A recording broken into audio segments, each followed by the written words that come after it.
கிழக்கு நியூஸ் நேயர்களுக்கு வணக்கம். நான் பத்ரி சேஷாத்ரி. தமிழகத்துடைய அரசியல் தளத்துல பார்த்தீங்கன்னா, பிராமணர்களுக்கு பெரும்பாலும் இடம் கிடையாது. முக்கியமாக இந்த திராவிட இயக்கம் எழுச்சி அடைந்ததிலிருந்து, திராவிடர் கழகம், அங்கிருந்து திராவிட முன்னேற்றக் கழகம், அவர்களுடைய அரசியல் செயல் திட்டம், அதுல எப்படியாவது பிராமணர்கள ஒதுக்கி வைத்தல், அவர்களை காணாமல் போகச் செய்தல் அப்படிங்கிறது தான் முதன்மையான ஒரு போக்காக இருந்தது. அண்ணா திராவிட முன்னேற்றக் கழகம் அதை பெரிதாக மாற்றுவதற்கு எந்த முயற்சியும் எடுத்துக்கொள்ளவில்லை. சர்ப்ரைசிங்லி இந்த தேர்தல் 2026 தேர்தல்ல நாம் தமிழர் கட்சி, சீமானுடைய நாம் தமிழர் கட்சி தான் 6 பிராமணர்களை தேர்தலில் நிறுத்தியது. ஆனா, அதோட சர்ப்ரைசிங் தமிழக வெற்றிக் கழகம் 2 பிராமணர்களை நிறுத்தியது. அது ரொம்ப சிம்பாலிக்கான இடங்கள். மயிலாப்பூர், ஸ்ரீரங்கம் 2 இடத்திலும் நின்ற அந்த பிராமணர்கள் ஜெயித்தார்கள். வெங்கட்ராமன், ரமேஷ் இருவருக்குமே அமைச்சர் பொறுப்பு கொடுக்கப்பட்டிருக்கிறது. மற்றபடி பொலிட்டிக்கல் லேண்ட்ஸ்கேப் மாறுமா? அவர்களுடைய எண்ணிக்கை என்னவாக இருந்தாலும் அந்த எண்ணிக்கைக்கு உட்பட்ட அளவில் அவர்களுக்கு எல்லா கட்சியிலும் ரெப்ரசன்டேஷன் இருக்குமா?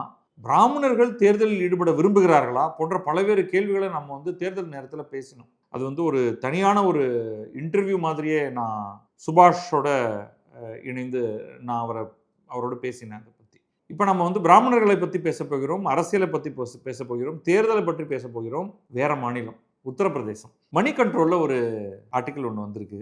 Y Brahmins are suddenly at the centre of UP's 2027 political battle. 2027 உத்தரப்பிரதேசத்தில் தேர்தல் வர இருக்கிறது. அதில் மீண்டும் பாரதிய ஜனதா வெல்லுமா? யோகி ஆதித்யநாத்துடைய தலைமையில் மீண்டும் அவர்கள் வெற்றி பெற்று ஆட்சி அமைத்து அவரே மீண்டும் முதல்வர் ஆவாரா? ஏன்னா அது எதனால முக்கியமாயிடுதுன்னா, 2029 நாடாளுமன்ற தேர்தலுக்கு உத்தரப்பிரதேசம் எப்பொழுதுமே முக்கியம். 80 நாடாளுமன்ற தொகுதிகள் அங்கே இருக்கு. அப்போ அந்த 80 தொகுதிகளை யார் ஆட்சியில் சட்டமன்றத்தில் இருக்கிறார்களோ அவர்களுக்கு ஒரு சில அட்வான்டேஜ் கிடைக்கும் நாடாளுமன்ற தொகுதிகளை ஜெயிக்கிறதுக்கு. ஆனால் ரொம்ப நாளாகவே மீண்டும் ஆட்சியை பிடித்து விட வேண்டும் என்று அகிலேஷ் யாதவ் சமாஜ்வாதி கட்சி ஒரு முடிவில் இருக்காங்க. ஸோ அவங்க ஃபர்ஸ்ட் என்ன பண்ணுறாங்க அப்படின்னா, இந்த பிராமணர்கள் அவர்களை இழுக்க வேண்டும். ஏற்கனவே யாதவ்கள் அவங்களுக்கு பின்னாடி திரண்டு இருக்காங்க சமாஜ்வாதி கட்சிக்கு. ஏன்னா அது யாதவுடைய கட்சி அப்படின்னு தான் சொல்றது. பிராமணர்களை கொண்டு வர முடியுமா? ஏன் பிராமணர்களை கொண்டு வர வேண்டும் அப்படின்னா, தமிழகம் மாதிரி இல்லை. தமிழகத்தில் 3% சொல்றாங்க. என்னுடைய கணிப்பில் அது அதை விட குறைவாகத்தான் இருக்கும். அப்படி குறைவாக இருக்கிற ஒரு காரணத்தினால மட்டும் இல்லை, எண்ணிக்கை குறைவாக இருந்தாலும் அரசியல் குரல் அவங்கள்ட்ட கிடையாது தமிழ்நாட்டில். ஆனால் உத்தரப்பிரதேசம் அப்படி கிடையாது. 10லிருந்து 12% பிராமணர்களுடைய எண்ணிக்கை. பல தொகுதிகளில் வெற்றி தோல்வியை தீர்மானிப்பது பிராமணர்களோட வாக்குகளாக இருக்கின்றன. 20-30 தொகுதியினாவது நம்ம சொல்ல முடியும், அதற்கு மேலே கூட இருக்கலாம். என்ன பண்ணியிருக்காரு அகிலேஷ் யாதவ் அப்படின்னா, அவர் மாதா பிரசாத் பாண்டே அப்படிங்கிறவர் உத்தரப்பிரதேஷ் அசம்பிளியில் எதிர்கட்சி தலைவராக நியமிக்கிறார் 2024. அதுக்கப்புறம் அவங்க உள்ள கட்சிக்குள்ள ஒரு அமைப்பு வச்சிருக்காங்க சமாஜ்வாதி கட்சியில், சமாஜ்வாதி பிராமின் சபா. அது சமாஜ்வாதி பிராமின் சபாவுடைய மீட்டிங் நடந்திருக்கு. பொலிட்டிக்கலி எப்படி நம்ம பிராமணர்களுடைய வாக்குகளை நம்மை நோக்கி ஈர்ப்போம். இன்னும் சில மாதங்களில் இப்போ நம்ம 2026 இருக்கோம், 2027 தேர்தல் வருது. அதற்குள்ள அவர்களுடைய வாக்குகளை எப்படி பெறுவது அப்படின்னு சமாஜ்வாதி கட்சி முயல்கிறது. இப்போ மொத்தமாக நமக்கு அங்கே முக்கியமான ஃபோர்ஸஸ் அப்படின்னு பார்த்தா 3 பேர். பாரதிய ஜனதா நம்பர் 1. சமாஜ்வாதி அதுக்கு கடுமையான போட்டியை கொடுக்கிறது. இன்ஃபேக்ட் 2024 நாடாளுமன்ற தேர்தலில் ஒட்டுமொத்தமாக இந்தியாவிலேயே பாரதிய ஜனதா மோசமான ஒரு நிலையை அடைவதற்கான காரணமாக இருந்தது உத்தரப்பிரதேசத்தில் அவர்கள் நிறைய தொகுதிகளை தோற்று போனது. அதற்கு காரணம் சமாஜ்வாதி பார்ட்டி. ஸோ அவங்க ஒரு முக்கியமான சில அவுட்ரீச் ப்ரோக்ராம்லாம் பண்ணுறாங்க. எப்படி பிராமின் கம்யூனிட்டி, பிராமண தலைவர்கள், இறந்து போனவர்கள், அவங்களெல்லாம் அவர்களுடைய அனிவர்சரி எல்லாம் எப்படி கொண்டாடுவது, அவர்களுக்கான செயல் திட்டங்களை எப்படி வகுப்பது போன்ற பல்வேறு திட்டங்களில் ஏற்கனவே ஈடுபட ஆரம்பிச்சிட்டாங்க. இப்போ நம்ம என்ன சொன்னோம், 3 ஃபோர்ஸ் இருக்குன்னு சொன்னோம். 1 பாரதிய ஜனதா, 2வது சமாஜ்வாதி, 3வது பகுஜன் சமாஜ் கட்சி. இந்த பகுஜன் சமாஜ் கட்சி அதை பற்றி நம்ம பிறகு பார்ப்போம். இந்த 2024 லோக்சபா தேர்தல் போது சமாஜ்வாதி கட்சி பிராமணர்கள்னு மட்டும் கிடையாது, உயர் ஜாதியினர், உயர்ந்த ஜாதி, தாழ்ந்த ஜாதி அப்படின்னு சொன்னால் உடனே பின்னூட்டத்தில் உயர்த்தப்பட்டன்னு போடு, தாழ்த்தப்பட்டன்னு போடு அப்படின்லாம் சொல்லுவாங்க. நம்ம டைரக்ட் இங்கிலீஷ் டிரான்ஸ்லேஷனில் அதை பற்றி சொல்லிகிட்டு இருக்கோம். எவ்வளவு டிஸ்க்ளைமர்லாம் கொடுத்துட்டு இருக்க வேண்டியதாக இருக்குது பாருங்க. உயர் ஜாதி வாக்குகளை தன்னை நோக்கி நிறைய ஈர்த்திருந்தார். அதனால தான் அவருடைய வெற்றி 2024 நாடாளுமன்ற தேர்தலில் அதிகமாக இருந்தது. ஏன்னா பொதுவாக வந்து நம்ம ஓட் பேங்க் அப்படின்னு பார்த்தா சமாஜ்வாதி கட்சிக்கு யாதவ்கள் வாக்களிப்பார்கள், முஸ்லீம்கள் வாக்களிப்பார்கள். ஏன்னா எல்லா மாநிலங்கள்லையுமே முஸ்லீம்கள் அதிகமாக இருக்கக்கூடிய மாநிலங்களில் அவங்க ஏதேனும் ஒரு கட்சியை, பாரதிய ஜனதாவுக்கு எதிரான ஒரு கட்சியை தேர்ந்தெடுப்பார்கள் ஓட்டு போடுறதுக்காக. ஒரு காலத்தில் அது காங்கிரஸாக இருந்தது உத்தரப்பிரதேசத்தை பொறுத்தவரை. அங்கிருந்து அவர்கள் இன்றைக்கு நகர்ந்து முழுக்க முழுக்க சமாஜ்வாதி கட்சியின் பின்னால் அணிவகுத்து நிற்கிறார். அதுக்கு பிறகுதான் வந்து அந்த 2024 அகிலேஷ் யாதவ் மாதா பிரசாத் பாண்டே வந்து லீடர் ஆஃப் ஆப்போசிஷனாக கொண்டு வருது. அப்போ என்ன ஆகுதுன்னா, அது வந்து ஒரு பக்கம் சமாஜ்வாதி கட்சியை சேர்ந்த பிராமணர் நிற்கிறாரு, இன்னொரு பக்கம் யோகி ஆதித்யநாத், அவர் வந்து டாக்கூர், அது ஒரு சத்ரிய காஸ்ட். ஸோ இது வந்து ஒரு இங்கே எந்த அளவுக்கு ஜாதி கூர்மையாக இருக்கோ அதே மாதிரி தான் அங்கேயும் அப்படின்னு வச்சுங்க.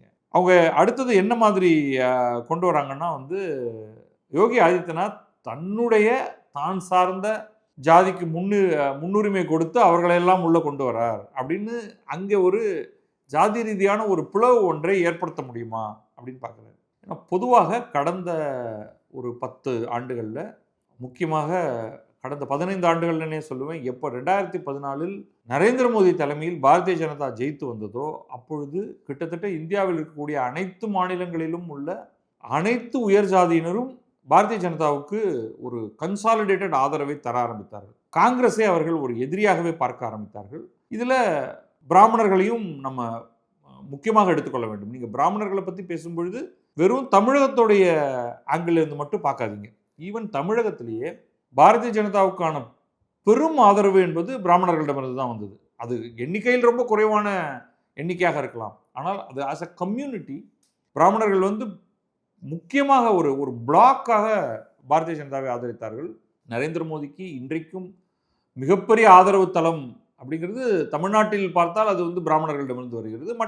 மற்ற ஜாதியினர் வகுப்பினர் இருந்தாலும் பர்சன்டேஜ் வைஸ் அந்த பர்டிகுலர் ஜாதிக்குள்ளிருந்து ஒரு பர்சன்டேஜ் அப்படின்னு பார்த்தா அது கட்டாயமாக அது வந்து பிராமணர்கள் அந்த இடத்துல நம்ம வந்து கருதலாம். ஆனாலும் வந்து 2025 பாரதிய ஜனதாவை சேர்ந்த பிராமண சட்டமன்ற உறுப்பினர்கள் ஒரு கணிசமான எண்ணிக்கையில் இருக்காங்க.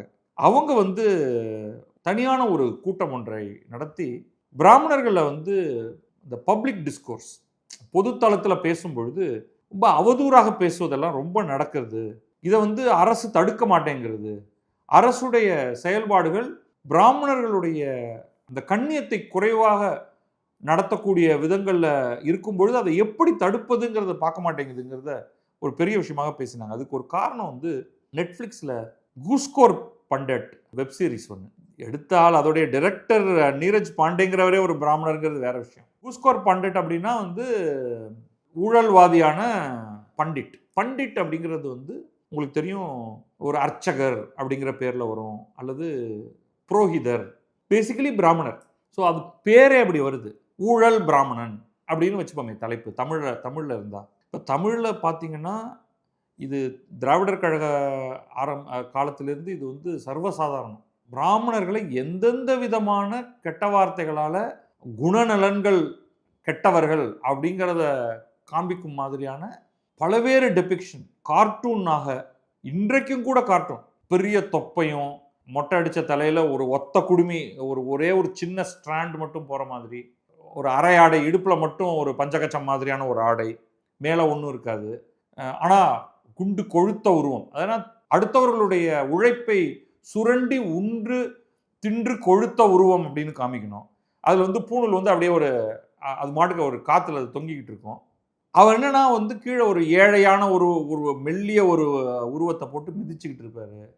அது பிறரை அடக்கி ஆளும் இந்த மாதிரியான கார்ட்டூன்கள் எல்லாம் வந்து நாஜி காலத்தில் வெகு பிரபலம். யூதர்கள் வந்து இந்த மாதிரி செய்வதாக, யூதர் அல்லாதவர்களை செய்வதாக நிறைய சித்தரித்திருப்பாங்க. அதை அப்படியே காப்பி பண்ணி இன்றைக்கு வந்து இங்கே போட்டுக்கிட்டு இருக்காங்க. இன்று வரைக்கும் ஃப்ரண்ட் லைன் போன்ற ஒரு மீடியாலையும் கூட சமீபத்தில் அட்டைப்படத்தில் அது வேற போட்டு பெருமை வேற, பாருங்க எங்களுடைய அட்டை எவ்வளவு அழகாக இருந்திருக்கு அப்படின்ட்டு. ஸோ இது வந்து நீங்கள் நிறைய இன்றைக்கும் நடந்துகிட்டு இருக்கு. இப்போ ஒரு உதாரணத்துக்கு வந்து ஜி.ஆர். சுவாமிநாதன் நீதிபதி, அவர் ஏதோ ஒரு தீர்ப்பு கொடுக்குறாரு அப்படின்னா முதல்ல எல்லாத்தையும் விட்டுறணும். பிராமணர், உடனே அவர் வந்து ஒரு சங்கி, கையில் ஒரு திரிசூலம் ஏந்திர மாதிரி போட்டு உடனே மிக மோசமான முறையில் போட்டு, அப்புறம் அந்த புத்தகம் புத்தக கண்காட்சியில் ரிலீஸ் பண்ண போகிறாங்க. அதுக்கப்புறம் ஒருத்தவங்க கோர்ட்டுக்கு போய் இப்போ இந்த மாதிரி ஒரு சிட்டிங் ஜட்ஜை வந்து ஸ்கேண்டலைசிங் தி ஜுடிஷியரி இந்த மாதிரிலாம் பண்ணக்கூடாதுன்னு சொல்லி ஹைகோர்ட் தலையிட்டு உயர்நீதிமன்ற தலைமை நீதிபதி அமர்வு அதை உடனடியாக அதை பேன் பண்ணுன்னு சொல்லி கட்டளையிட்டதுக்கு பிறகுதான் அதை நிறுத்தினாங்க. அதர்வைஸ் புக் ஃபேர்ல வந்து இந்த ஒரு புக் ஒன்று லான்ச் பண்ணியிருப்பாங்க, அவரை மிக மோசமான முறையில் சித்தரிக்கக்கூடிய மாதிரியானது. ஸோ அது வந்து யாருக்குமே வந்து இந்த தமிழ்நாடு ஈகோசிஸ்டம் அடங்கிறதில்லை. அவர்கள் மிக மோசமாக இணையத்திலிருந்து அச்சிலிருந்து எல்லா ஊடகங்களிலும் சினிமாவில் மிக மோசமான முறையில் பிராமண சமூகத்தை கேலி செய்யும் விதமாக, பிராமண பெண்களை கேலி செய்யும் விதமாக, பொதுவாக பிராமணர்கள்னா பிராமண ஆண்கள் தான் அந்த இடத்துல, அவர்களை கேலி செய்யும் விதமாக பண்ணுறாங்க. இந்த கூஸ்கோர் பண்டிட்டுங்கிறது வந்த உடனே நெட்ஃப்ளிக்ஸில் அது ஒரு பெரிய பிரச்சனை ஆயிடுச்சு உத்தரப்பிரதேசத்தில். அது வந்து பிராமண இது Netflix is not Uttar Pradesh targeted. மற்ற மாநிலங்களில் வந்து யாரும் அதை பற்றி பெருசாக கண்டுக்கல. பட் உத்தரப்பிரதேசத்தில் அது மிகப்பெரிய விஷயமா மாறி பல ஊர்களில் அது ஒரு பெரிய போராட்டமாக வெடித்து, இந்த ப்ரெஷருக்கு பிறகுதான் சீஃப் மினிஸ்டர் யோகி ஆதித்யநாத் வந்து மேலே ஒரு எஃப்ஐஆர் போடுறாரு க்ரூ மேலே. உடனே நெட்ஃப்ளிக்ஸ் வந்து அதை டெம்பரரியாக அதை நிறுத்துது, பேரை மாற்றிடுவோம், அங்கே அதை பேரை மாற்றி கொண்டு வரோம் அப்படின்னு சொல்லியிருக்காங்க. இது என்ன ஆகுதுன்னா வந்து இது எல்லாரும் பார்த்துக்கிட்டு இருக்காங்க. ஸோ பிராமணர்கள் தங்களுக்கு எதிராக ஒரு செயல் நடக்கும் பொழுது உத்தரப்பிரதேசம் போன்ற இடத்துல எழுச்சி பெற்று வெளியில் வந்து போராடக்கூடிய அளவுக்கான ஒரு எண்ணிக்கையில் இருக்காங்க. தமிழகத்தில் அந்த மாதிரி எண்ணிக்கையில் இல்லை. ஸோ அதனால் வந்து என்ன பண்ணிட்டாங்கன்னா எல்லாருமே வந்து 2027 எலெக்ஷனில் பெரும்பகுதி பிராமணர்களுடைய வாக்குகளை பெற முடியுமா அப்படிங்கிறதுல இறங்கிட்டாங்க. சமாஜ்வாதி பார்ட்டி ஏற்கனவே என்ன பண்ணுச்சு அப்படின்னு பார்த்தோம். பகுஜன் சமாஜ் வந்து இப்போ இல்லை, ஆரம்பத்திலேயே அவங்க வந்து தலித் பிராமணர் இணைப்பு அப்படின்ட்டு வந்து ஒரு பெரிய ஒரு காம்பினேஷன் அவங்க ஒன்று கொண்டு வந்தாங்க. அது வந்து அவங்களுடைய வெற்றிக்கு மாயாவதி சீஃப் மினிஸ்டராக எலெக்ட் ஆகிறதுக்கு அது ஒரு பெரிய ஒரு கான்ட்ரிபியூஷனாக இருந்தது. கணிசமான பிராமணர்கள் அந்த கட்டத்தில் வந்து மாயாவதிக்கு வாக்களித்தார்கள். 2007 அவங்க வந்து Dalit Brahmin social engineering experiment அப்படின்னு சொல்லப்படுது. அப்போ அவங்க என்ன பண்ணாங்க, திருப்பி 2027 நடுவில் வந்து ஷி பிகேம் லிஸ்ட்லெஸ், கிட்டத்தட்ட காணா போயிட்டாங்க, கேம்லேயே இல்லாத மாதிரி. இப்போ 2027 மீண்டும் தலித்துகளையும் பிராமணர்களையும் இணைக்கும் விதமாக அவங்க வந்து 2 பிராமணர்களை, ஆஷிஷ் பாண்டே, வினோத்குமார் மிஸ்ரா 2 பேரையும் இந்த தேர்தல் பணிக்காக அவங்கள உள்ளே கொண்டு வராங்க. ஸோ இதுதான் வந்து அடுத்து இனிமே தான் கேண்டிடேட் செலெக்ஷன் நடக்க போகுது. ஸோ நிச்சயமாக அவர்களும் பிராமண வேட்பாளர்களை தேர்ந்தெடுக்க போகிறாங்க கணிசமான அளவில். ஸோ இப்போ வந்து BJP is also under pressure. இப்போ நீங்கள் வந்து சமாஜ்வாதி கட்சி பிராமணர்களை நிறுத்த போகுது, அது ரொம்ப தெளிவாக தெரிஞ்சிச்சு. எதிர்கட்சி தலைவராகவே இருக்கிறவரே வந்து சமாஜ்வாதி கட்சியோடைய பிராமண உறுப்பினர் ஒருவர் தான். இவங்க 2007 நான் பண்ணதை 2027 நான் பண்ண போகிறேன் அப்படின்ட்டு பகுஜன் சமாஜ் வந்து இறங்கிட்டாங்க. அவங்க வந்து இந்த பீரியடில் தான், அதாவது 2007 to 2012 பிராமணர்கள் முழுமையாக மாயாவதியை ஆதரித்தனர். 2012க்கு பிறகு தான் அவர்கள் நகர ஆரம்பித்தார்கள். ஸோ திரும்பவும் வந்து அதை மீண்டும் எப்படி கட்டமைக்கிறது அப்படின்னு அவங்க பார்த்துட்டு இருக்காங்க. இதில் வந்து எஸ்பியா இப்போ ஆனாலும் நம்ம எஸ்பியா பிஎஸ்பியான்னு தான் பேசிகிட்டு இருக்கோமே தவிர, அடிப்படையில் பாரதிய ஜனதாவுக்கான ஆதரவு என்பது பிராமணர்கள் மட்டத்தில் இன்னும் அதிகமாகத்தான் இருக்கிறது. அதை தெரிந்து தான் இந்த 2 பேருமே வந்து எப்படி பாரதிய ஜனதாவிடமிருந்து பிராமணர்களை தங்களை நோக்கி ஈர்ப்பது அப்படிங்கிறதுல இறங்குறாங்க. எனக்கு இது வந்து ரொம்ப ஒரு இன்ட்ரெஸ்டிங்கான ஒரு விஷயமா இருக்குது. பிராமணர்கள் தங்களை ஒரு கட்சியோடு ஐக்கியமாக்கி கொள்ளக்கூடாது அப்படிங்கிறது தான் என்னுடைய கருத்து. அப்போ வந்து ரொம்ப ஈஸியாக அவங்கள வந்து திட்டுறதுக்கோ அல்லது அவங்கள இஷ்டத்துக்கு இன்சல்ட் பண்ணுறதுக்கோ அவங்கள இக்னோர் பண்ணுறதுக்கோ அது வந்து ஒரு வாய்ப்பாக ஆகிவிடும். இப்போ தமிழ்நாட்டை பொறுத்த வரைக்கும் அதற்கான வழியே இல்லாமல் இருந்தது. ஒன்று திமுக அங்கே போய் எப்படி உள்ளே இருக்கிறது, ஏன்னா அது வந்து அப்பட்டமான பிராமண வெறுப்பு, பிராமண எதிர்ப்பு இல்லை, பிராமண வெறுப்பு இயக்கம். அதிமுக அதிலிருந்து பெரிய அளவுக்கு ஒரு மாற்றத்தையும் காண்பிக்கல. Representation, where is the representation? ஒரு ரெப்ரசன்டேஷன் கிடையாது. அப்புறம் நட்ராஜுக்கு மட்டும் சீட் கொடுத்துக்கிட்டு இருந்தாங்க. இன்னைக்கு நட்ராஜ் ஐபிஎஸ், ஓய்வு பெற்ற ஐபிஎஸ் நட்ராஜ், அவரும் வந்து தாவேகாவுக்கு போயிட்டார். பாரதிய ஜனதாவுக்கு தமிழ்நாட்டில் ஜெயிக்கிறதுக்கான வாய்ப்பு அப்படிங்கிறதே கண்ணு கட்டின தூரம் வரைக்கும் இல்லை அப்படிங்கிறதுனால இப்போது தமிழ்நாட்டில் இருக்கக்கூடிய பிராமணர்களே ஒரு குழப்பத்தில் இருக்காங்க. இப்போ யாரைப்பா என்ன சப்போர்ட் பண்ணுறது? ஒரு பக்கம் வந்து நம்ம சீமான் அட்லீஸ்ட் நமக்கு ரெப்ரசன்டேஷன் கொடுக்குறாரு. ஆனால் வெற்றிக்கான வாய்ப்பு இல்ல. பாரதிய ஜனதால நீங்க வந்து உங்க வாக்குகளை மட்டும் கொடுங்கள். உங்களுக்கு ரெப்ரசன்டேஷன் கிடையாது. நாங்களே ஜெயிக்கவே முடியாது முதல்ல அப்படிங்கிற இடத்துல அவங்க உட்கார்ந்துட்டு இருக்காங்க. அப்போ ஒரு அந்த வாய்ப்பை கொடுக்கக்கூடிய இடத்துக்கு தாவேகா வருது. ஆனா தாவேகா போய் ஃபுல்லா போய் பிராமணர்களுடைய சப்போர்ட் போயிருச்சுன்னா, அப்ப மற்ற கட்சிகள்லாம் வந்து இவங்க எனிவே நமக்கு சப்போர்ட் பண்ண போறதில்ல அப்படிங்கிற ஒரு இடத்துக்கு வந்துருவாங்க. ஸோ 1% 2% 3% அந்த ஜாதியானது. அது பரந்துபட்டதாக இருக்கணும். அதுல வந்து எல்லா அது கட்சிகள்ட்ட தான் அந்த பொறுப்பு இருக்கு. எல்லாரையும் வந்து அவங்க கட்சிக்குள்ள கொண்டு வரதுக்கான முயற்சியை அவங்க எடுக்கணும். அந்த ஆக்டிவிட்டி இன்னைக்கு உத்தரப்பிரதேசல நடக்குது. ஆனா அது நடக்கிறதுக்கான காரணம் 10 to 12%ங்கிறது. இதுவே வந்து சுருங்கி 2% 1.5%லாம் இருந்ததுன்னா யாரும் கண்டுக்க கூட மாட்டாங்க. ஆனா ஓவர் நைட் வேறு எந்த இடத்திலும் பிராமணர்களுடைய எண்ணிக்கை பெரிய அளவுக்கெல்லாம் மாறப்போறது கிடையாது. அதனால அவங்க வேறு விதமான வழிகள்ல தான் வந்து தங்களுக்கான ரெப்ரசன்டேஷன அவங்க எதிர்பார்க்கணும். அந்த விதத்தில தாவேகாவ பாராட்டுறேன். அத கூடவே சேர்த்து சொல்லிடுறேன். நான் இந்த பர்ட்டிகுலர் அந்த ஒரு வைட் ஸ்ப்ரெட்டா அவங்க வந்து அந்த அதிகார பரவலாக்கம் அப்படிங்கிறத செய்ததில்ல. பட் உத்தரப்பிரதேசத்தில என்ன நடக்கப் போகிறது அப்படிங்கிறது தேர்தல் வரைக்கும் நம்ம இனிமே தொடர்ந்து கண்காணிப்போம். ஏன்னா உத்தரப்பிரதேசம் வந்து என்ன பொறுத்தவரைக்கும் ரொம்ப ரொம்ப முக்கியமான தேர்தலாக அமையும். நம்ம அதனால வந்து அதை தொடர்ச்சியாக பார்த்துக் கொண்டே இருப்போம். நன்றி, வணக்கம். நான் பத்ரி சேஷாத்ரி. இது கிழக்கு நியூஸ்.